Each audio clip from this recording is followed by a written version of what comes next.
കലയെയും മാധ്യമ പ്രവർത്തനത്തെയും കേവലം ഒരു തൊഴിലിനപ്പുറം തൻ്റെ ആത്മാവിൽ തൊട്ട ദൈവവിളിയായി നെഞ്ചിലേറ്റിയ ഒരു സന്യാസിനി. സമകാലിക സമൂഹം ചർച്ച ചെയ്യാൻ മടിക്കുന്ന, അല്ലെങ്കിൽ ചർച്ച ചെയ്യാൻ വിട്ടുപോയ അതിപ്രധാന വിഷയങ്ങളെ തൻ്റെ ശക്തമായ ഹ്രസ്വ ചിത്രങ്ങളിലൂടെ പ്രേക്ഷക മനസാക്ഷിക്ക് മുന്നിൽ ഇതിനകം തന്നെ ഈ കലാകാരി വിചാരണ ചെയ്തു കഴിഞ്ഞു. മോൺസിഞ്ഞോ CJ വർക്കിയച്ചന്റെ ദീപ്തമായ ദർശനത്തിൽ നിന്ന് രൂപം കൊണ്ട missionary sisters of Mary immaculate അഥവാ MSMI സന്യാസിനി സമൂഹത്തിലെ അംഗവും സാമൂഹിക സഭാവേദികളിൽ തന്റെ വ്യക്തമായ നിലപാടുകൾ കൊണ്ട് ശ്രദ്ധേയയായ സിസ്റ്റർ സെബി തോമസ് ആണ് ഇപ്പോൾ വാർത്തകളിൽ നിറയുന്നത്.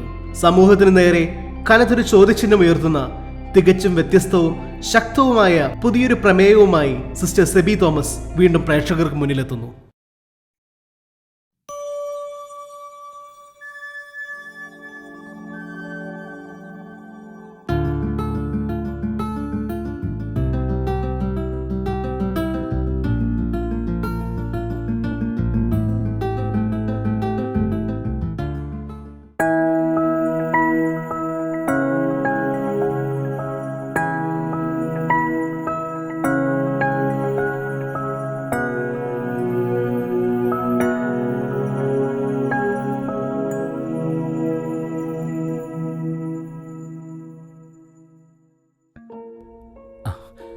അളിയനും പിള്ളേരും എയർപോർട്ടിലേക്ക് എത്തിക്കോളാന്ന് പറഞ്ഞു വിളിച്ചായിരുന്നു. ചാച്ചന് പെട്ടെന്ന് സുഖമില്ലതായല്ലേ, അല്ലെങ്കിൽ അവർ ഇന്നലെ വന്നേനെ. നമ്മൾ എപ്പോഴാ ഇറങ്ങുന്നത്? നമുക്ക് ഭക്ഷണം കഴിച്ചിട്ട് വേഗം ഇറങ്ങണം. ഇനി നമ്മളെ കണ്ടിട്ട് വേണം കൂടപ്പിറപ്പിന്റെ സ്നേഹം എന്താണെന്ന് നമ്മുടെ മക്കള് പഠിക്കാൻ. പള്ളിയിൽ പോണം, പാവങ്ങളെ സഹായിക്കണം, വഴക്കൊന്നും കൂടിയേക്കരുതെന്ന് പറയാൻ നമുക്കിനി നമ്മളേ ഉള്ളൂ. ചേട്ടായി മമ്മയുടെ കൊന്തം ഉണ്ടോന്നുണ്ടോ? ഇന്നാള് കുഞ്ഞാൻറ്റിയുടെ വീട്ടിൽ പോയപ്പോൾ ആൻറ്റി പറയാ മരിച്ചവരുടെ സാധനങ്ങളൊന്നും ഉപയോഗിക്കുന്നത് നല്ലതല്ലെന്ന്. പക്ഷേ അങ്കിള് പറഞ്ഞു അതൊന്നും കുഴപ്പമില്ലെന്ന്. ഇക്കാര്യത്തിൽ ഞാൻ അങ്കിളുടെ കൂടെ. എന്നാലും എനിക്ക് ചെറിയൊരു കൺഫ്യൂഷൻ. എനിക്കും. അയ്യോ സമയം പോയി, ഞാൻ ഫുഡ് എടുത്ത് വെക്കട്ടെ. ആ ചേട്ടായി ആ ഗേറ്റ് ഒന്ന് തുറന്നിട്, വണ്ടി ഇപ്പൊ വരില്ലേ? ശരി.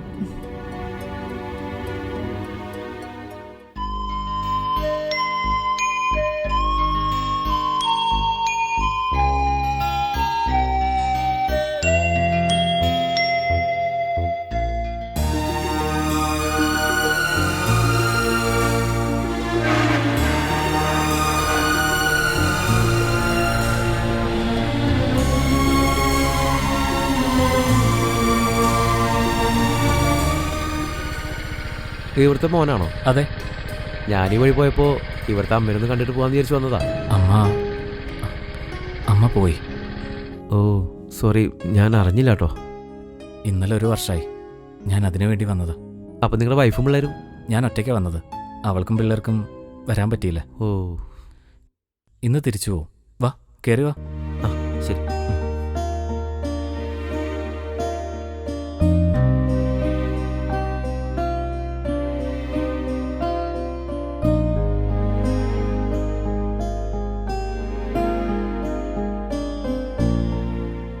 ചേട്ടൻ എനിക്ക് മനസ്സിലായില്ലായിരുന്നു.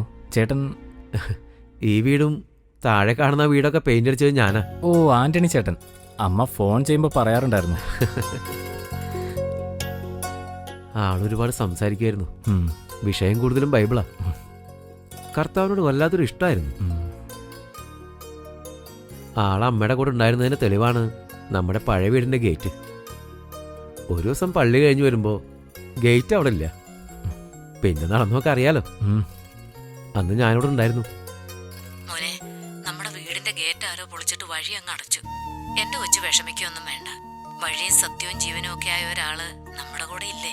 പിന്നെ നിന്റെ പെങ്ങൾ എല്ലാ കാര്യത്തിനും അമ്മയുടെ കൂടെ തന്നെയുണ്ട്. നിന്നെ അവൾക്ക് ജീവനല്ലേടാ. അങ്ങനെ തന്നെ എന്നോടും. അവസാനായിട്ട് എൻ്റെ അമ്മ പെങ്ങളോട് പറഞ്ഞ വാക്കുകളിൽ മുഴുവൻ എന്നോടുള്ള സ്നേഹമായിരുന്നു. തലേ ദിവസം അവളുടെ കാര്യം എന്നോടും വിളിച്ച് പറഞ്ഞിരുന്നു. ഓ അതൊരു ഭാഗ്യാട്ടോ. ദൈവം മാതാപിതാക്കൾക്ക് നൽകുന്ന ഏറ്റവും വലിയ സമ്മാനം എന്താണെന്നറിയോ? അത് അവരുടെ മക്കളാ. ആ മക്കളെ അവസാന നിമിഷം വരെ ചേർത്ത് പിടിക്കുന്ന മാതാപിതാക്കളുണ്ടല്ലോ, മക്കൾക്ക് മാത്രമല്ല ദൈവത്തിന് വിലപ്പെട്ടവരാ. പക്ഷെ അതത്ര എളുപ്പമല്ല കേട്ടോ. ബൈബിളിലെ ജോബിനെ പോലെ ചില പരീക്ഷണങ്ങളെ നേരിടേണ്ടി വരും. അതിലമ്മ ജയിച്ചു. അതാ ആ മരണത്തിന് ഇത്ര തിളക്കം? ചേട്ടായി വാ കഴിക്കാം. ദേ വരുന്നേ, ഒരാൾക്കുള്ള ഭക്ഷണം കൂടി എടുത്തു വെച്ചോ. ആ അതാരാ? പെങ്ങളാ. എന്നാ നിങ്ങൾ കഴിക്കാൻ നോക്ക്. എനിക്ക് കുറച്ച് തിരക്കുണ്ടേ. ഇവിടെ ഇടക്കര അടുത്ത് ഒരു 6 മാസത്തെ പണിയുണ്ട്. ആ. നാളെ തുടങ്ങി വെക്കണം. എനിക്ക് അതിന്റെ കുറച്ച് തിരക്കുണ്ട്. അതുകൊണ്ട് ഞാൻ പോവാണേ. അല്ല, ഭക്ഷണം കഴിച്ചിട്ട് പോയാൽ മതി. അത് ഞങ്ങളുടെ ഒരു സന്തോഷത്തിനാ. വാ.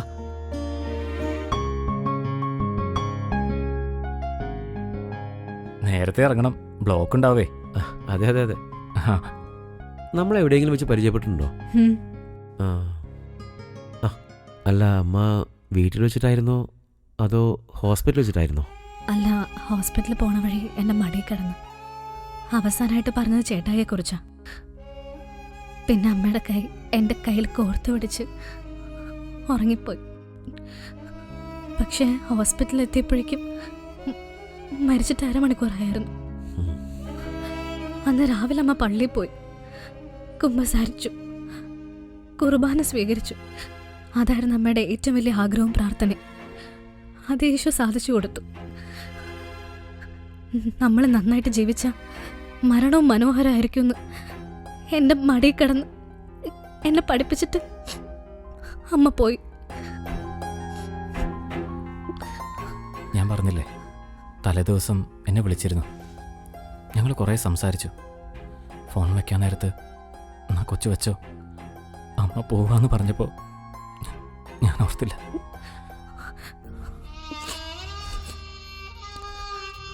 അതല്ലേ തലേദിവസം രാവിലെ ഞങ്ങൾ ഹാപ്പി ആയിട്ട് വർത്താനം പറഞ്ഞുകൊണ്ടിരിക്കുന്ന സമയത്ത് അമ്മ പറഞ്ഞു അമ്മയുടെ ചെവിയിൽ ആരോ ത്രേസ്യാമ്മയെന്ന് വിളിക്കുമെന്ന്. ഓ, അങ്ങനെയാണോ മമ്മിയെ വിളിക്കുന്നേ? അല്ല, അമ്മ തെയ്യാമ്മയെന്ന് എല്ലാവരും വിളിക്കാറ്. ഓ ത്രേസ്യാമ്മ എന്നുള്ളത് അമ്മയുടെ ബാപ്റ്റിസം നെയ്മാ. ഓ ഗ്രേറ്റ്. അപ്പോ ആളുടെ ഉള്ളം കയ്യിൽ എഴുതി വെച്ചു എന്ന് പറഞ്ഞത് അമ്മയുടെ ബാപ്റ്റിസം നെയിമാണെന്ന് ഉറപ്പായില്ലേ? ശരിക്കും പറഞ്ഞ അമ്മ ഈ ഭൂമിയിൽ ജീവിച്ചിരുന്നപ്പോ ദൈവത്തിന്റെ മുന്നിൽ ആരായിരുന്നു എന്ന് തെളിയിച്ചത് അമ്മയുടെ അവസാന നിമിഷങ്ങളാ. ഇതുപോലുള്ള മാതാപിതാക്കള് അവർ ഈ ഭൂമിയിൽ നമുക്ക് തന്ന സംരക്ഷണത്തിന്റെ 10 മടങ്ങാവും അവർ സ്വർഗത്തിലായിരിക്കുമ്പോൾ നമുക്ക് തരുന്ന സംരക്ഷണം. എന്താണെന്നറിയോ? കർത്താവിൻ്റെ കൂടെ മരിക്കുന്നവര് പിന്നെ അവൻ്റെ കൂടെ അങ്ങ് ജീവിക്കുകയല്ലേ നമുക്ക് വേണ്ടി. ഞാനൊരു സംശയം ചോദിക്കട്ടെ? ഉം. അമ്മ ഉപയോഗിച്ചിരുന്ന സാധനങ്ങളൊക്കെ ഞങ്ങൾക്ക് ഉപയോഗിക്കാൻ പാടുണ്ടോ? നിനക്കെന്താ തോന്നുന്നേ? എനിക്കതിൽ തെറ്റുള്ളതായിട്ടൊന്നും തോന്നില്ല. പിന്നെന്താണ് പ്രശ്നം? അല്ല, അതിലെന്തെങ്കിലും ദോഷം? എടാ, ഞാനൊരു സംശയം നിന്നോട് ചോദിച്ചോട്ടെ. ഉം. ഈ അമ്മയുടെ പൊക്കിൽ കൊടിയുടെ ഒരു അറ്റം ഇപ്പോഴും എൻ്റെ അടുത്തും നിന്റെ അടുത്തും ഒക്കെ ഉണ്ട്. അതെന്ത് ചെയ്യും? ഉം. എനിക്കറിയാവുന്നിടത്തോളം ആരുടെയും കുറ്റവും കുറവും പറഞ്ഞു നടക്കുന്ന ഒരാളായിരുന്നില്ല നിങ്ങളുടെ അമ്മ. പിന്നെ സത്യമെന്ന് ബോധ്യമുള്ളൊരു കാര്യം ആരുടെയും മുഖത്ത് നോക്കി ചങ്കൂറ്റത്തോടെ പറയുമായിരുന്നു. ഇങ്ങനെയൊക്കെയുള്ളവര് നമുക്കെന്നും അനുഗ്രഹമായിരിക്കും. ആൾക്ക് കർത്താവ് കഴിഞ്ഞിട്ടേ നിങ്ങൾ പോലും ഉണ്ടായിരുന്നുള്ളൂ. അത് ശരിയാ. അമ്മയ്ക്ക് ഭക്ഷണത്തെക്കാളും ഇഷ്ടം വിശുദ്ധ കുർബാനയോടായിരുന്നു. എനിക്കത് തോന്നിയിട്ടുണ്ട്. അങ്ങനെയുള്ള അമ്മ ഉപയോഗിച്ച സാധനങ്ങൾ നമ്മൾ ഉപയോഗിക്കുമ്പോൾ നമുക്കത് ഓർമ്മപ്പെടുത്തലല്ലേ? കർത്താവിൻ്റെ സ്നേഹത്തിൽ നിന്ന് നമ്മളും നമ്മളെ മക്കളും അകന്നു പോകാതിരിക്കാൻ. ശരിയല്ലേ? എനിക്ക് ഈ വീടിൻ്റെ ഏറ്റവും ഇഷ്ടപ്പെട്ട സ്ഥലം ഏതാണെന്നറിയോ? വേഗം ഭക്ഷണം കഴിക്കേ, ഞാൻ കാണിച്ചു തരാം.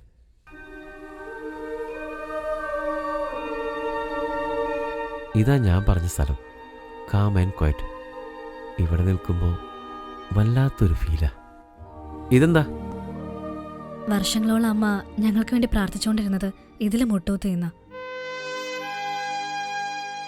ഇതെന്താ വല്ലാത്തൊരു കനം? മെറ്റലാണോ? ഇത് ഓരോ തവണ കാണുമ്പോഴും കൂടി വരുന്നത് അമ്മയോടുള്ള സ്നേഹത്തേക്കാൾ ഈശോയിലുള്ള വിശ്വാസം. എടാ, ഇതുപോലുള്ള മാതാപിതാക്കളുടെ ഓർമ്മകളും ഇതുപോലുള്ള വസ്തുക്കളും വലിച്ചെറിഞ്ഞ് കളയാനുള്ള വെറും ശേഷിപ്പുകളല്ലടാ, തിരുശേഷിപ്പുകളാ. അതുകൊണ്ട് നിങ്ങളുടെ ആ സംശയം ഇനി വേണ്ട. നമുക്ക് പോകാനുള്ള വണ്ടി എത്തിയെന്ന് തോന്നുന്നു. പോകാനുള്ള വണ്ടിയാണോ? എന്നാ നമുക്കിറങ്ങാം. ആ.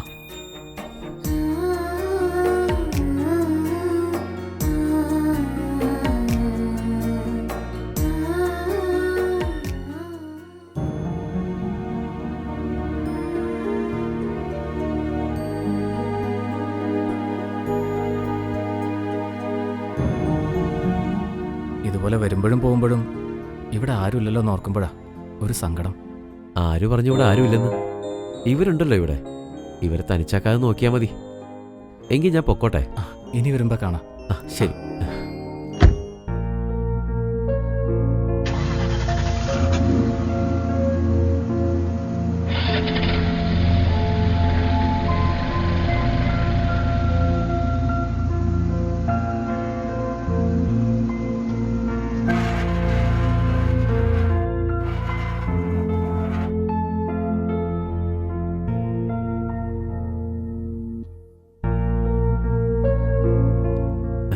ശരി, എന്നാ ശരി.